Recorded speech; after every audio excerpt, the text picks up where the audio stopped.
Quelle est cette force, cette énergie extraordinaire, l'énergie de la prière dont on dit qu'elle peut parvenir à guérir?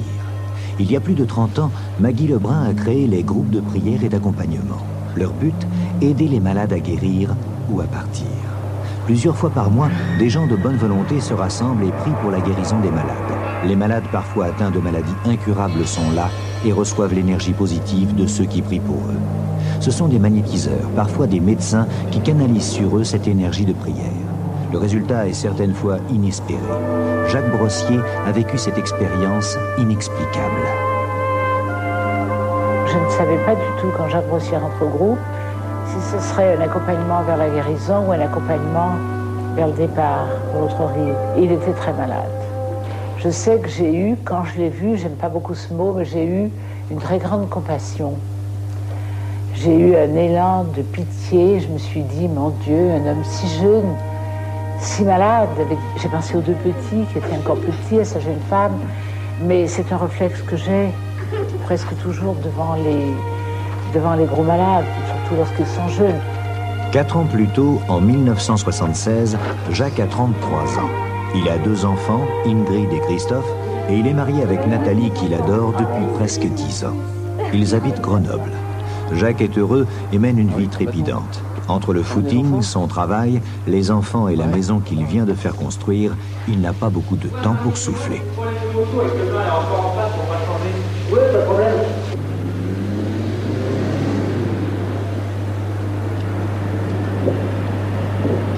Mais Jacques est d'un tempérament volontaire et énergique. Il veut arriver à tout faire. Pourtant, son travail ne lui laisse pas beaucoup de loisirs. Il est chirurgien dentiste.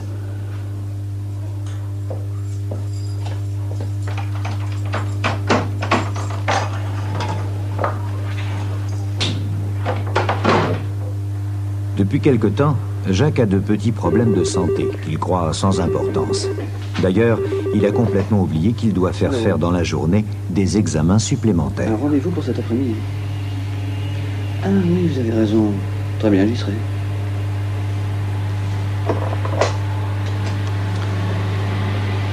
Victoire, vous annulerez Madame Tribaudot. J'ai rendez-vous à l'hôpital cet après-midi. Merci. Après avoir fait ses analyses, Jacques rentre chez lui. Il n'est pas inquiet. Tout va tellement bien dans sa vie. Il a vraiment beaucoup de chance. Ses enfants sont adorables. Il est toujours aussi amoureux de sa femme et dans sa vie professionnelle, il a accompli ce qu'il espérait. Son cabinet dentaire commence à être considéré comme un des meilleurs de Grenoble.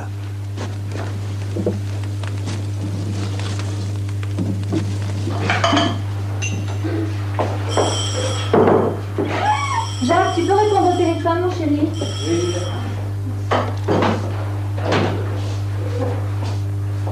Tu finis pas ton yaourt, ma puce? Non. Maman, on peut aller jouer? Ouais, juste un petit quart d'heure, parce que je vous connais, hein. Je te fais confiance. Allez, doudou.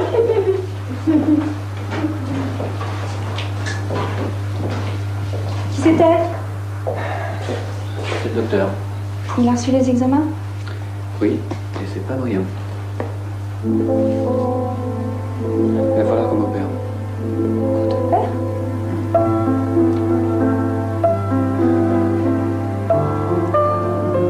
J'ai un début de cancer, Nathalie. Début de cancer? C'est pas grave. Comment ça, c'est pas grave? Quand ce genre d'épreuve vous tombe comme ça du ciel, la vie n'a plus le même sens qu'elle avait 5 minutes auparavant, quoi. C'est-à-dire, auparavant, vous étiez soucieuse de ce que vous alliez préparer comme repas à midi, d'aller chercher vos enfants à l'école, etc. Et tout d'un coup, ça n'a plus rien à voir, quoi.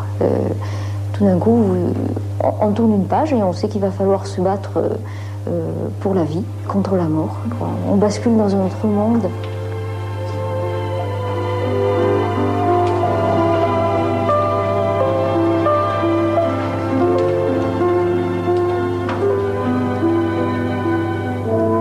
L'intervention de Jacques s'est bien passée, mais il doit rester encore quelque temps à l'hôpital. Nathalie, qui est restée seule, doit s'occuper de tout. Qu'est-ce que t'as oublié encore? Dépêche-toi. Allez, allez vite, allez.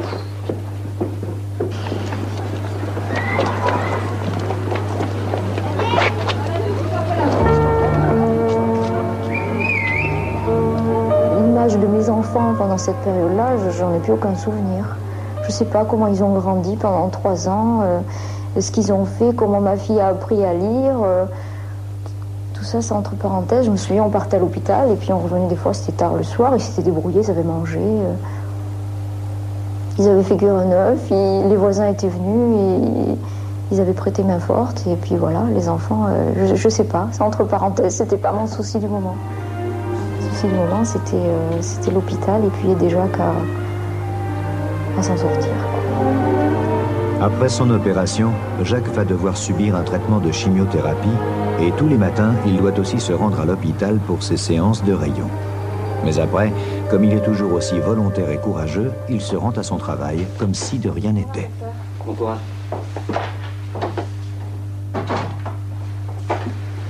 Quel tour maintenant? Mademoiselle Segret. Mademoiselle Segret, c'est à vous. Toutes vos analyses et vos radios. Enfin, au bout de quelques temps, les médecins lui disent qu'il est apparemment guéri. Quoi qu'il en soit, il faudra nous revoir tous les 6 mois. On fera une prise de sang pour les marqueurs tumoraux, bilan hépatique, une radio du poumon. Je suis content pour vous. Je sors de l'hôpital. Le cauchemar est fini, mon ami.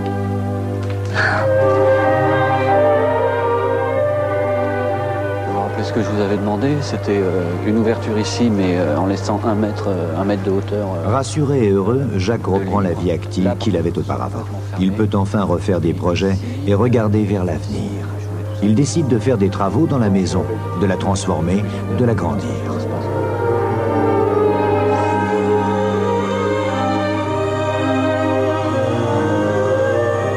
La vie recommence vraiment car il se sent guéri. Tout reprend comme avant. Le travail, le plaisir d'aller parfois chercher les enfants à l'école avec Nathalie et le sport, évidemment.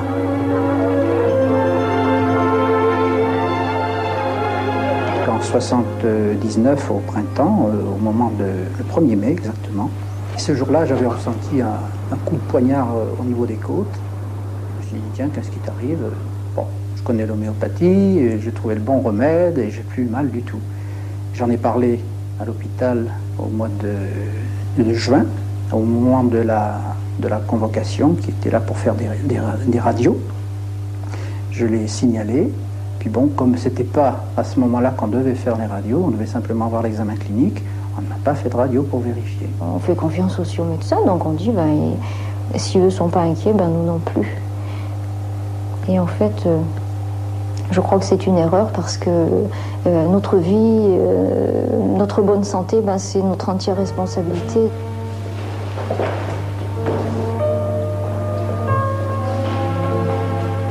Pris dans le tourbillon de sa vie, Jacques oublie vite cette alerte. Pourtant, il ne peut s'empêcher de remarquer qu'il est de plus en plus essoufflé.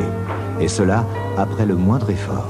Pour lui qui est sportif, c'est étrange et inquiétant.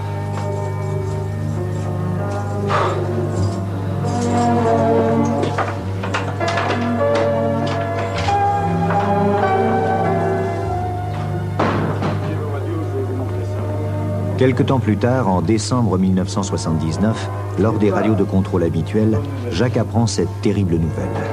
Son cancer a récidivé. Mais cette fois, c'est très grave. Jacques a une tumeur à chaque poumon. Il faut opérer et suivre ensuite pendant plusieurs années un traitement long, difficile et très éprouvant. Le choc est tel que Jacques n'arrive même pas à réaliser. C'est la mort qui rôde. C'est la guerre. Il va falloir se battre. C'est terriblement injuste. Regarde, tu viens faire le tour comme ça. Surtout à ce moment précis, car c'est Noël. Et les médecins lui ont imposé de rentrer à l'hôpital le soir même pour l'opérer d'urgence. Jacques est submergé par le chagrin. Il ne se sent plus la force de lutter. Il va falloir l'annoncer à Nathalie, expliquer aux enfants. Comment faire pour les préserver? Ils sont si petits. Ils ont besoin de lui. Il va falloir trouver le courage de guérir. Tu fais tout le tour en fait? Il n'y a pas de rouge. Ah si, Tiens, la guirlande rouge. une des deux, puis tu mets la petite aussi si tu veux. Moi je mets le rouge. D'accord. Il y en a là-bas si tu veux. Jacques, qu'est-ce qui se passe? Le soir où Jacques est rentré à l'hôpital pour être opéré le 25 décembre, j'ai ressenti une immense injustice parce que je trouvais que c'était pas normal. Noël, c'est la fête de la joie, c'est la fête des enfants. Et moi, j'étais profondément blessée, j'étais triste. Et je savais qu'on rentrait dans un cauchemar qui allait durer 2 ans. D'ailleurs, je lui disais, j'aimerais m'endormir pendant 2 ans et me réveiller 2 ans après.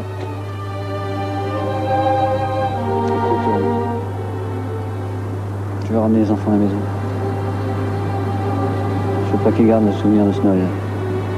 D'accord? Oui. Tu ne passes pas Noël avec nous, papa? Si, petit bonhomme. Si.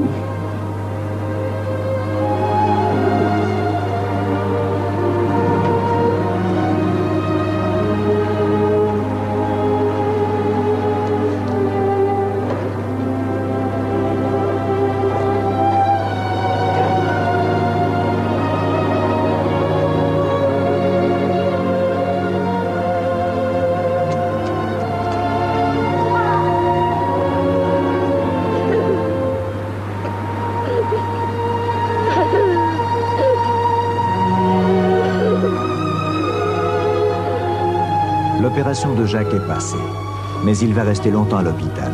Les traitements sont très durs. Il peut à peine marcher, il ne peut que lire. Une amie de Nathalie lui porte régulièrement des livres sur la spiritualité et la réincarnation. Elle leur parle aussi des groupes de Maggie Lebrun. Au bout d'1 an d'enfer, et comme les traitements doivent durer au moins 1 année encore, Jacques, qui n'en peut plus, prend une décision extrêmement risquée. Quand Jacques a décidé d'arrêter l'hôpital, j'aurais pas aimé être à sa place. Parce que je trouve que c'est une responsabilité immense que de tourner le dos tout la médecine officielle et tout ce que ça représente. Je me disais, si on se trompe, comment est-ce que ça va faire? Et heureusement que c'est pas moi qui dois prendre la décision. Heureusement que ce n'est pas un enfant et que je suis pas sa mère, parce que c'est une responsabilité énorme, quoi. Et c'est une question de vie ou de mort. D'ailleurs, le médecin à l'hôpital nous disait... lui avait dit, mais vous signez votre acte de mort en quittant l'hôpital, vous signez votre acte de mort. C'était ma décision, c'était ce que j'avais envie de faire. Quitte à éventuellement passer l'arme à gauche et partir de l'autre côté, j'avais pas envie de subir ce que j'avais déjà subi une première fois. Un jour, la femme de Jacques Brossien m'a téléphoné en me disant, voilà, j'ai appris que vous aviez un groupe de prière et d'accompagnement. Mon mari va très mal. Est-ce que vous pouvez faire quelque chose? Il est certain que lorsque des centaines de personnes prient pour un être humain, j'espère toujours que cette prière l'aidera. Il m'est arrivé d'avoir des guérisons de gros malades que j'ai obtenues une fois et que je n'ai plus jamais, que nous avons obtenues une fois, que nous n'avons plus jamais obtenues. Est-ce nous qui les avons obtenues ou pas? Vous voyez, je crois qu'il faut avoir une grande humilité dans ce domaine. Il faut être au service. Il faut être un instrument de Dieu au service. Profitant d'un des rares moments où Jacques se sent mieux, Nathalie l'emmène à une réunion de prière de Maggie Lebrun. On ne lui a rien promis, sauf de l'aider et de prier pour lui. Cette découverte que des gens que je ne connaissais pas, vraiment que je ne connaissais pas, pouvaient être là simplement pour m'aider, m'entourer et m'apporter leur présence et leur force et leur amour, c'était vraiment quelque chose que je n'imaginais pas. Et pourtant, j'étais catholique pratiquant, on va à la messe, on fait ceci, on fait cela, mais j'avais jamais ressenti ça. Jamais, jamais à ce point. Pendant plusieurs mois, Jacques va aller aux réunions de prière avec sa femme et ses enfants. Quand je priais pour mon père, j'avais ce petit refrain qui était le mien et qui était celui de fait que mon papa guérisse, qu'il soit plus malade, qu'il devienne comme avant, en bonne santé. Mais je le disais pas avec ma voix, je le disais avec mon cœur. Ça permettait d'avoir à mes yeux plus d'influence et plus d'importance. Les prières s'effectuent dans un silence total, car toutes les religions sont représentées. Chacun prie selon sa religion. Et ceux qui ne croient pas en Dieu ont des pensées positives pour les malades. Jacques retrouve peu à peu ses forces et reprend goût à la vie. Au bout d'1 an, les examens effectués à l'hôpital montreront une guérison totale et définitive du cancer de Jacques. J'ai pensé à un moment que je pouvais mourir. Mais du moment où je me battais, pour moi, c'était normal que je guérisse. Je crois que la prière aide le patient à surmonter sa maladie, lui donne une meilleure qualité de vie et lui permet d'appréhender beaucoup mieux l'avenir. C'est en ça, et en cela seulement, que pour ma part, je considère que la prière aide le patient. Mais en aucun cas, on ne peut recommander à quelqu'un de traiter son cancer par la prière seule. Les groupes de Maggie Lebrun sont aujourd'hui représentés dans le monde entier. Et depuis plus de 20 ans, elle a instauré cette loi merveilleuse. Tous les jours, à 20h30, tous ceux qui font partie des groupes, où qu'ils soient et quoi qu'ils fassent, se recueillent et prient pour la guérison des malades et pour ceux qui souffrent. Et comme il est toujours 20h30 quelque part, on peut imaginer qu'en permanence, des gens s'arrêtent un instant pour donner un peu de leur temps et beaucoup d'énergie au bien des autres. Et continuellement, des millions de gens se branchent sur cette immense fréquence pour lui apporter la force de leur amour. 15 ans après sa maladie, Jacques Brossier et sa famille restent fidèles au groupe de prière. À son tour, Jacques prie pour la guérison des autres. Mais il ne sait toujours pas ce qui l'a guéri. Est-ce une rémission de la maladie ou l'énergie de la prière multipliée et canalisée qui aurait ce pouvoir extraordinaire ?